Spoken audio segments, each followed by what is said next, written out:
సమర్థ సద్గురు సాయినాథ్ మహారాజ్కి జై. సాయి భక్తులందరికీ నమస్కారం అండి. మన సాయినాథుని దయ వల్ల అందరూ సంతోషంగా ఉండాలి అని మనస్ఫూర్తిగా కోరుకుంటూ ఈ వీడియో ఆరంభిస్తున్నాను. ఇక ఈరోజుటి వీడియోలో మన కోసం బాబాగారు అందిస్తున్న సందేశం: తల్లి, ఎవరూ అందుకోలేనంత ఎత్తులో నిన్ను నిలుపుతాను, నీకు మహా రాజయోగం అందిస్తాను అని బాబాగారు మన కోసం ఒక అద్భుతమైన సందేశం అనేది తీసుకొచ్చారండి. ఆ సందేశం ఏంటి, బాబాగారు ఏం చెప్పబోతున్నారు అని వినబోయే ముందు మన ఛానల్ ఎవరైనా ఫస్ట్ టైం చూస్తున్నట్లయితే సబ్స్క్రైబ్ చేసుకోండి. మన వీడియోస్ నచ్చినట్లయితే లైక్ చేసి మరికొంతమంది సాయి భక్తులకు షేర్ చేయండి. ఎన్నో ప్రాబ్లమ్స్ సఫర్ అవుతూ ఎక్కడెక్కడో జ్యోతిష్యం చెప్పించుకొని తృప్తి చెందక ఏదైనా ఒక మంచి జ్యోతిష్యుడి దగ్గర జాతకం చెప్పించుకోవాలి అనుకునే వారికి మనకు తెలిసిన ఒక గురువుగారు ఉన్నారండి, శ్రీనివాసరాజు గారు. ఎటువంటి సమస్యలకైనా 24 గంటల్లోనే గురువుగారు మంచి పరిష్కారం అయితే చూపిస్తారు. చాలా నమ్మకమైన గురువుగారు, అలాగే జ్యోతిష్యంలో గొప్ప అనుభవం కలిగిన గురువుగారు కాబట్టి మీ యొక్క ఎలాంటి సమస్య అయినా సరే మీరు ఫోన్ కాల్ చేసి సంప్రదించిన ఎడల ఆ సమస్య అయితే ఖచ్చితంగా కనుమరుగైపోతుందండి.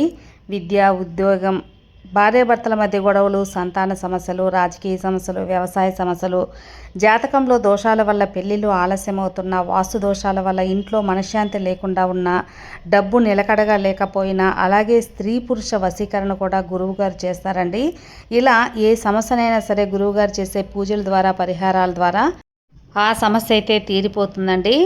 నేను చెప్పించుకొని నాకు బాగా చెప్పారు, నా ప్రాబ్లం తీరింది, నాకు నమ్మకం కుదిరిన తర్వాతే మీ వరకు తెలియచేస్తున్నాను ఫ్రెండ్స్. ఇక మీ సమస్యలు ఎలాంటివైనా సరే స్క్రీన్ మీద కనిపిస్తున్న నంబర్కి ఒక్కసారి కాంటాక్ట్ అవ్వండి. గురువుగారిని సంప్రదించవలసిన నంబర్ 9663064444. ఈ నంబర్కి కాల్ చేసి మీ యొక్క ప్రాబ్లమ్స్ అన్నిటినీ కూడా సాల్వ్ చేసుకోండి ఫ్రెండ్స్. ఇక బాబాగారు ఈరోజు మనకు అందిస్తున్న సందేశం: తల్లి, నీకు అదృష్టాన్ని అందజేయబోతున్నాను. ఏ చెడు కూడా నిన్ను తాకకుండా నేను కాపలా కాస్తూ ఉంటాను. ఎంతోమంది ఎన్నో నిందలు నీ మీద వేస్తూ ఉంటారు కదా, ఎందుకంటే వాళ్ళకి ఓర్వలేనితనం. వీళ్ళు మంచిగా బ్రతుకుతున్నారే, వీళ్ళకి ఎలాంటి లోటు రావడం లేదే అని. నువ్వు మంచిగా బ్రతుకుతూ ఉన్న ఈ సాయి బిడ్డవి. నిన్ను ఎవరు ఎంత దిగజార్చాలన్నా కూడా నిన్ను అందనంత ఎత్తులో పెట్టే బాధ్యత నాదమ్మా. ఇక ఎవరి గురించి నువ్వు కంగారు పడకు, భయపడకు. ఇతరులు మంచిగా ఉంటే చూడలేని వాళ్ళందరూ కూడా ఉంటారు. అలాంటి వాళ్ళందరికీ కూడా నువ్వు చెంప చెల్లుమనేలా బ్రతికి గొప్ప జీవితాన్ని చూడాలి. అలాంటి అదృష్టాన్ని నేను నీకు ప్రసాదించబోతున్నాను తల్లి. నా బిడ్డలకు పూర్తిగా నేను వివరించాలి. బాబా చెప్పినట్లు నడుచుకొని గొప్ప అదృష్టాన్ని మీరందరూ పొందాలనేదే నా కోరిక. అయితే నేను ఈరోజు నీకు చెప్పాలనుకుంటున్నది నీ జీవితానికి అందనంత స్థాయిలో నిన్ను పెట్టే ఒక జీవిత రహస్యం. నా మాటలు వింటున్నావు కదా తల్లి, ఎందుకంటే కేవలం నీ కోసం నేను అందించేటువంటి సందేశం ఇది. తప్పకుండా వింటావు కదా, తప్పకుండా విను బిడ్డ. నీకు ఒక మంచి వార్త చెప్పడానికి ఈరోజు నేను వచ్చానమ్మా. నువ్వు ఎక్కడున్నా సరే వెంటనే ఈ సాయి మాటలు విను. ఇది ఈ తండ్రి ఆజ్ఞ. ఇప్పుడు నువ్వు నీ మనసులో ఉన్న భారాన్ని తగ్గించుకోవాలని ఆరాటపడుతున్నావు కదా, అయితే అదంతా కూడా నాకు తెలుసు ఆ విషయం తల్లి. నువ్వు పడుతున్న బాధ, కష్టం ఇవన్నీ కూడా నాకు తెలుసమ్మా. ఇకపై నువ్వు దేని గురించి కూడా బాధపడాల్సిన అవసరం అసలు లేదు. నీకు కావలసిన మంచి నీకు అందించి నిన్ను భవిష్యత్తులో మంచి దారిలో నడిపించుకోవటానికే నేను నీ కోసం వచ్చాను. దేనికోసమో నువ్వు దిగులు పడాల్సిన అవసరమో లేదు, ఆరాటపడాల్సిన అవసరమో లేదు. నువ్వు నాపై చూపే భక్తి, ప్రేమ నీకు మంచి చేస్తుందని గుర్తుపెట్టుకో. ఇప్పుడు ఆ భక్తి వలనే నీకు ఒక శుభవార్త కూడా చెప్పడానికి నేను వచ్చాను నీ ముందుకి. అవును తల్లి, నేను ఎప్పుడు నీతోనే ఉంటూ ఉన్నాను. నీకు కావలసిన ఆనందాన్ని అందిస్తున్నాను. నీకు నేను ఒక విషయం చెప్పనా బిడ్డ, మంచి నాణ్యమైన విత్తనాలు నాటితేనే కదా అందులో మంచి చెట్లు వస్తాయి, మంచి పంట వస్తుంది. అలా కాకుండా కుళ్ళిపోయిన విత్తనాలను, నాసిరకం విత్తనాలను వేస్తే మంచి పంట వస్తుందా? రాదు. అదేవిధంగా తల్లి, అలాగే పాడైపోతాయి ఆ చెట్లు కూడా. అలాగే నీలో నువ్వు మంచి ఆలోచనలు అనే విత్తనాన్ని నాటుకో. అప్పుడే నీకు మేఘం లాంటి వర్షాలు పడి మంచి చెట్లు, మంచి పంట అనేది వస్తాయి. నిజమైన భక్తి మాత్రమే నాకు అవసరం. నేను అదే కోరుకునేది. నువ్వు ఎప్పుడూ కూడా అనుకూలమైన ఆలోచనలు చేస్తూ ఉండు. ఆ ఆలోచనలే నిన్ను మంచి స్థాయిలో నిలబెడతాయమ్మా. ఇక ఏదైనా సరే నిన్ను ఎవ్వరూ అందుకోలేనంత ఎత్తులో నేను నిలబెడతాను కదా. నీకు నేను ఎప్పుడు అండగా ఉంటాను. బాబా నువ్వే నాకు దిక్కు అంటున్నావు కదా. అందుకే నేను ఎప్పుడు కూడా నీ పక్కబలంగా మారి నీ పనులన్నిట్లో కూడా నువ్వు విజయం సాధించేలా చేస్తానమ్మా. నువ్వు ఏ పని చేసినా సరే, అది నువ్వు చేసే ఉద్యోగమా, లేకపోతే చదువా, వ్యాపారమా, లేకపోతే ప్రమోషన్ల కోసం ఆరాటమా, పెద్ద బిజినెస్లా, ఏదైనా సరే నీకు నేను పక్కబలంగా ఉంటాను. ఎప్పుడూ నీ వెంటే నడుస్తూ ఉంటాను. నీకు అన్ని శుభాలు కలిగేలా ఆశీర్వదిస్తాను ఈ సాయి తండ్రి. నువ్వు ఇకపై దిగులు చెందాల్సిన అవసరం లేదమ్మా. ఇక నువ్వు ఏదైతే అనుకుంటున్నావో, నీ మనసులో ఏదైతే తలుస్తూ ఉన్నావో అదే నీకు నేను జరిపిస్తాను కదా. ఇక ఇది ఈ సాయి సత్యవాకు బిడ్డ. ఇది ఎప్పుడు కూడా నీకు నేను మంచే చేస్తానని నీకు కూడా తెలుసమ్మా. నీకు మంచే చేస్తానని నేను ఎప్పుడు కూడా మంచే చెయ్యాలని ఆరాటపడుతుంటావు. అదేవిధంగా కేవలం నీకు ఈ విషయాలు చెప్పడానికే నీ దగ్గరకు వచ్చాను. నీకైనది ఎవరు కూడా నీ నుంచి లాక్కోలేరమ్మా. అదేవిధంగా నీకైనది ఎలాగైనా నిన్ను వచ్చే చేరుతుంది. నువ్వు ఆశపడగానే ఒక పని జరిగిపోయింది అంటే నీకు దాని విలువ తెలియకపోవచ్చు. ఒకవేళ నువ్వు దానిని చాలా సులభంగా కూడా వదులుకోగలవు బిడ్డ. కాబట్టే నీ కోరిక తీర్చడం కొంచెం ఆలస్యం చేసి నీకు అందిస్తే నువ్వు ఆ కోరికకు చాలా విలువనిస్తావు కూడా. నువ్వు ఆ విలువ ఇవ్వటం, దానిని అపురూపంగా ఒక బంగారం లాగా కాపాడుకుంటావు. నీలో చాలా మంచి గుణమమ్మ. అందువల్లే నీ కోరికలు తీర్చడం కొంచెం ఆలస్యం అవుతూ ఉంటుంది. అందుకే అవి నీతో శాశ్వతంగా ఉండాలనే ఉద్దేశంతోనే అలా చేస్తుంటానే తప్ప నీ కోరికలు నీ బాబా తీర్చకుండా ఎందుకుంటాను చెప్పు. ఖచ్చితంగా తీరుస్తాను. నువ్వు ఎలాంటి ఆపదల్లో ఉన్నా నేను నిన్ను రక్షించుకుంటాను. కాబట్టి నీకు ఎలాంటి సమస్యలు వచ్చినా సరే, అవి చిక్కులు ఎదురైనా సరే నువ్వు భయపడాల్సిన అవసరం ఏమీ లేదు. వాటి వలన నీ జీవితాన్ని వదిలేసి వెళ్ళిపోవద్దమ్మా. ఆ ఆలోచనను అస్సలు నీ మనసులోకి రానివ్వకు. అలాంటి ఆలోచనలు ఎప్పుడు కూడా ఎట్టి పరిస్థితుల్లో కూడా చేయవద్దు తల్లి. ఇప్పుడు దేనికి కూడా నువ్వు దిగులనేది పడాల్సిన అవసరం లేదు. నీ చిక్కులన్నీ తొలగించి నిన్ను సరైన దారిలో నేను నడిపించుకుంటాను కదా. మంచి దారిలో నడిపించడానికే నేనున్నది.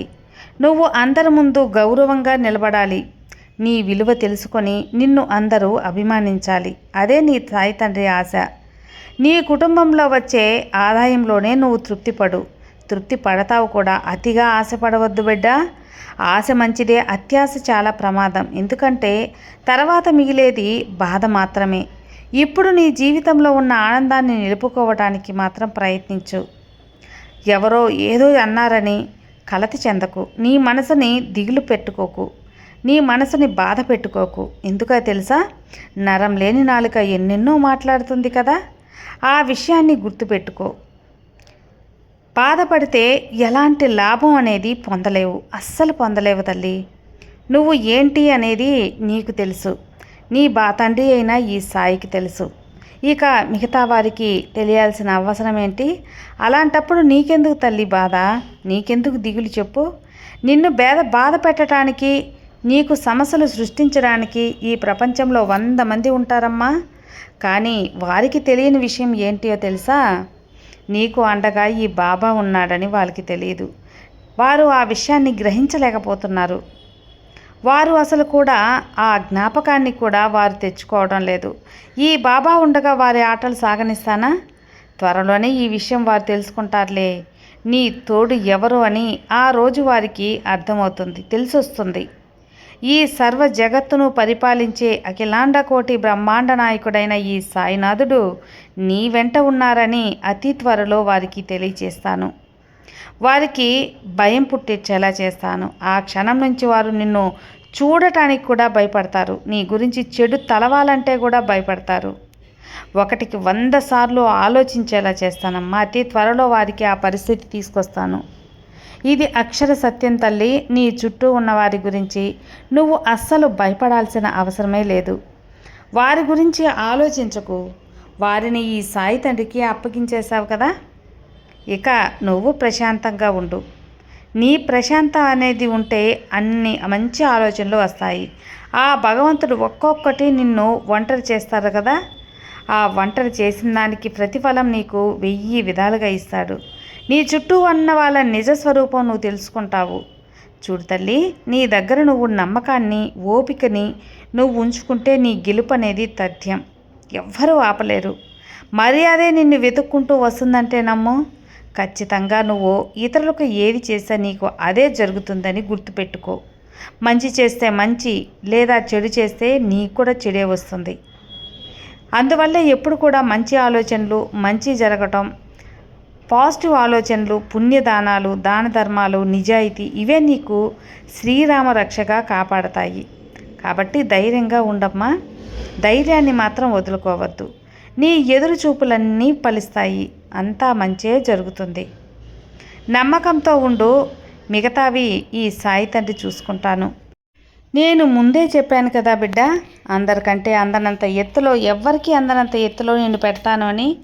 దానికి అర్థం ఏంటంటే, ఎవరైతే నీ మీద విషం చిమ్ముతూ ఉన్నారో వారు కనీసం నీకు నిలబడి మిమ్మల్ని చూసేదానికి కూడా ధైర్యం లేనంత ఆ స్థితి నీకు కల్పిస్తాను. అదే నేను చెప్పే మాటల్లో పరమార్థం.